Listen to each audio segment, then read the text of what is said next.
Learning objectives. After completing this digital module, learners will be able to understand the concept of human resource, human capital formation, and human development, comprehend the salient sources of human capital formation, understand the differences between physical and human capital formation, learn the direct relations between the human capital formation in a country and the economic growth of the region. Learn about the steps taken during 5-year plan periods by the Union government to develop the human capital in India. Learn the perspectives of the opportunities and scopes of India to be grown as a knowledge economy in recent future. Learn about the clear distinctions between human capital formation and human development. Understand the real scenario of the development of human capital formation in the country. Learn about the education sector and its development in India. Comprehend the government's effort and increase of governmental expenditure in the education sector during post-independence period. Understand the future prospects in relation with human capital formation in the country, right to education, gender equity, and the advantages of higher education. Sources of human capital. What is human capital? Human capital is a quantification of the economic value of a worker's skill set. This measure builds on the basic production input of labor measure, where all labor is thought to be equal. The concept of human capital recognizes that not all labor is equal and that the quality of employees can be improved by investing in them. The education, experience, and abilities of employees have economic values for employers and for the economy as a whole. Economist Theodore Schultz first invented the term human capital during 1960s to reflect the value of human capacities. Sources of human capital formation. Other than the investment in education, there are some additional sources too, which are regarded as important in human capital formation. They are investment on health beside education, life job professional training, migration and job prospect and other educational training information. As the source of human capital formation, the health facilities and services, broadly conceived to include all expenditure that affect the life expectancy, strength and stamina, and the vigor and vitality of the people. Secondly, in the on-the-job trainings, including 8-type apprenticeships, as organized by several firms, the companies want to develop their human capital viewing the ways of enhancing production at the completion of requisite training. Migration of trained laborers and the importance of information. Many young people migrate to cities in search of prospects and jobs, and sometimes the technically qualified people migrate to developed countries for better prospect. The betterment in their lives is proved far greater than the cost of their migration. On the other hand, the expenditure being done for acquiring information relating to the labor market is also a source of human capital formation. Human capital and physical capital. What is physical capital? Cash, real estate, equipment, and inventory are the examples of physical capital. Physical capital values are listed in order of solvency on the balance sheet. The balance sheet provides an overview of the value of all physical and some non-physical assets. It also provides an overview of the capital raised to pay for those assets, which includes both physical and human capital. Intangible and tangible assets. Intangible assets are non-physical capital. A balance sheet only lists intangible assets when they have identifiable values.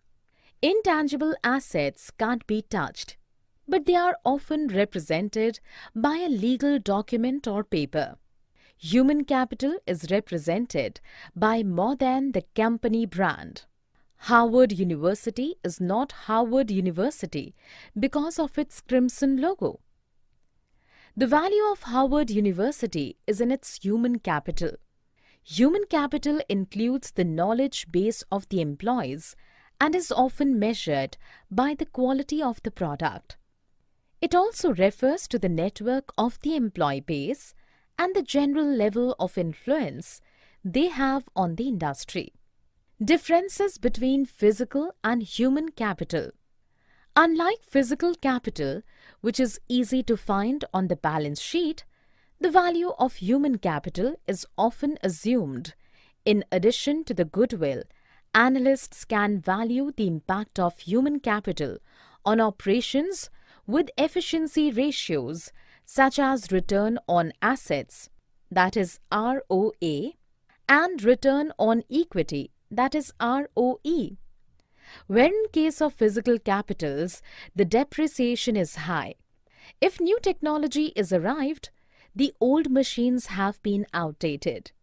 Investors can also determine the value of human capital in the markup on products sold and the industry premium on salary, but for a machine, it is valued during its inception only.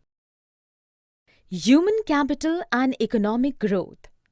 As an economic concept, human capital is at least 2 centuries old, but its incorporation into the mainstream of economic analysis and research is a new and lively development of the past 2 decades.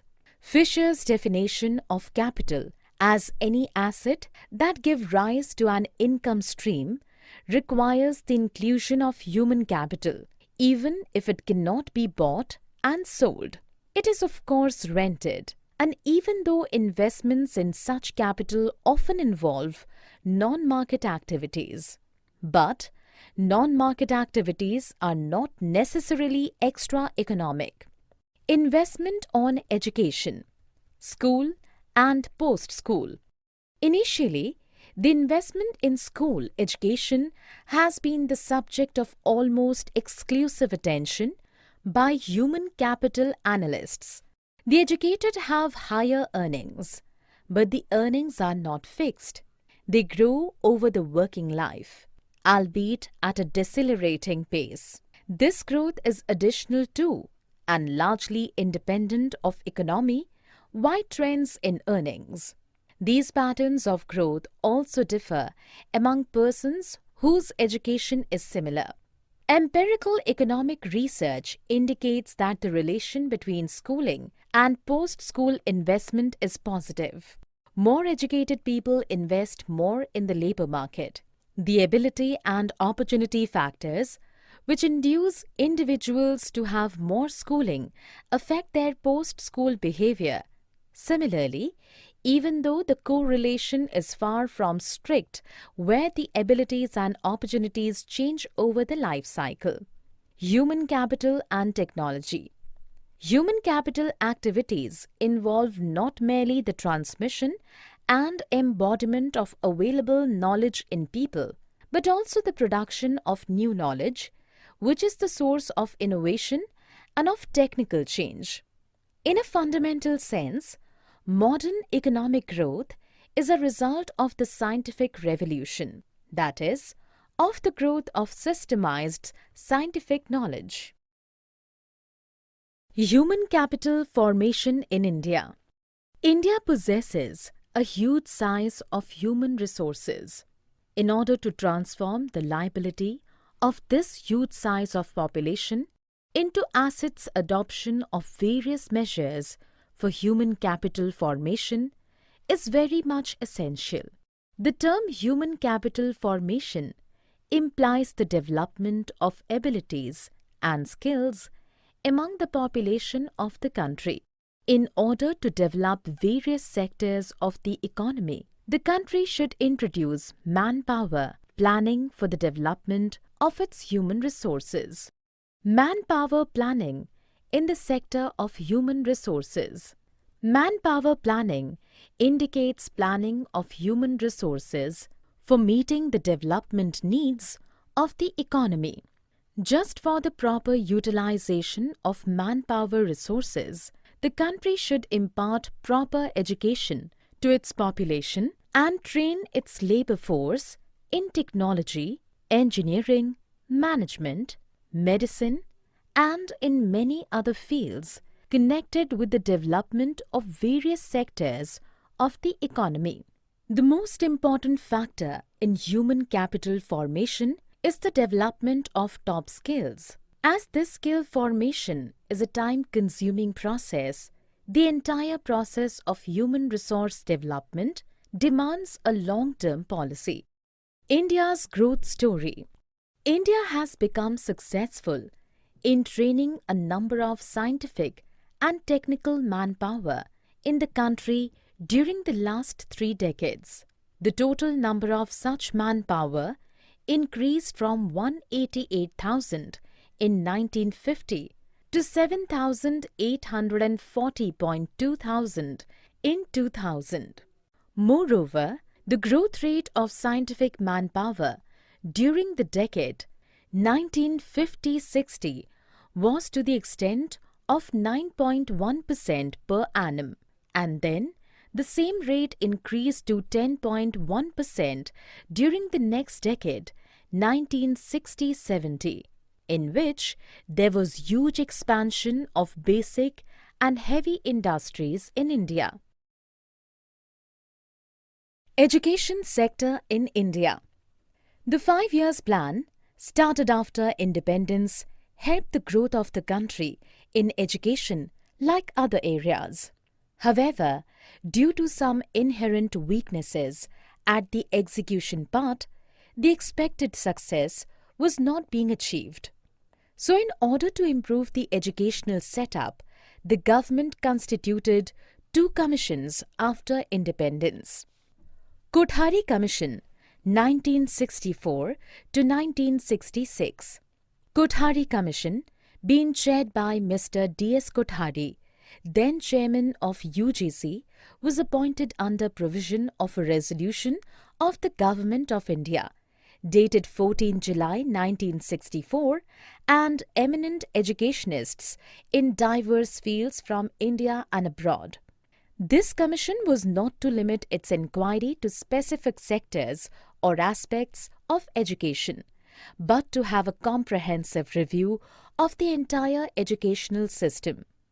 Government expenditure on public education. As a part of the 10th 5-year plan, 2002 to 2007, Indian government outlined an expenditure of 65.6% of its total education budget of 43,800 crore rupees, that is 28,800 crore rupees on elementary education, 9.9%, that is 4,325 crore rupees on secondary education, 2.9%, that is 1,250 crore rupees on adult education, 9.5%, that is 4,176.5 crore rupees on higher education, 10.7%, that is 4,700 crore rupees on technical education, and the remaining 1.4%, that is 623.5 crore rupees on miscellaneous education schemes. We can find the increasing trend over the years and moving up from 0.5% of GDP in 2000 to 2001 to 0.9% of GDP in 2009-2010, while state's share has declined from 3.3% of GDP in 2000 to 2001 to 2.7% of GDP in 2010-11. However, the centre bears only one-fourth of the total government spending on education, whereas the rest three-fourths of the spending comes from the state governments. Future prospects, a critical analysis. Education for all, the reality. During post-independence period, the role of the Indian state construed the ideas of a somewhat welfare state. The right to education, fundamental right, under Article 21A of the Indian Constitution covering the Right to Education Act 2009 was implemented to mandate education as a compulsory right to all of its citizens. Despite all of those spending 4.18% of GDP on education during 2011-2012, it has, to some extent, failed to achieve its outcomes. This is partly because of the loopholes in the Act, but more significantly, because of the implementation failures. The present condition of gender equity in India. According to the Global Gender Gap Report released by the World Economic Forum (WEF) in 2011, India was ranked 113 on the Gender Gap Index, that is GGI, among 135 countries polled. Since then, India has improved its rankings on the World Economic Forum's Gender Gap Index, that is GGI, to 105 by 136 in 2013. In the alternate measures as included in the OECD's Social Institutions Gender Index, that is SIGI, where India ranked at 56th out of 86 in 2012, which was an improvement from its 2009 rank of 96th out of 102. Higher education in India and unemployment.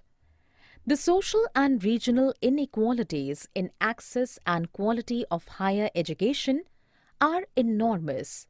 The gross enrollment ratio, GER, in higher education is 24.5% for boys, 22.7% for girls, 18.5% for SCs, and 13.3% for STs in 2014-15. Regarding unemployment, NSSO report states that the unemployment rate is 1.7% in rural and 3.4% in urban areas.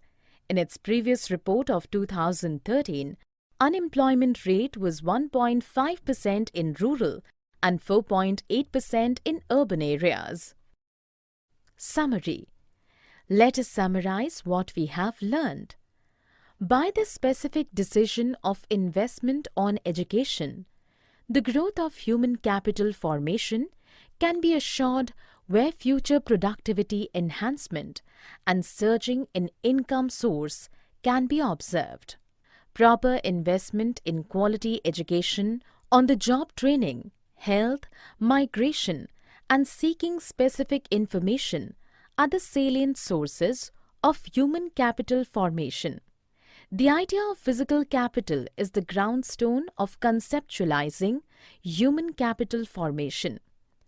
Only while physical capital can be sold in the market, but we can only take the service of the human capital, it can't be sold. All type of investment and encouragement in growth of future human capital formation is considered as an efficient and futuristic decision. The availability of basic education and health is considered the essential precondition for the growth of human capital, as without them, the future resource will not be able to select on the value-added choices. The percentage of expenditure on education of the total government expenditure indicates the importance of education in the scheme of things for the government. Despite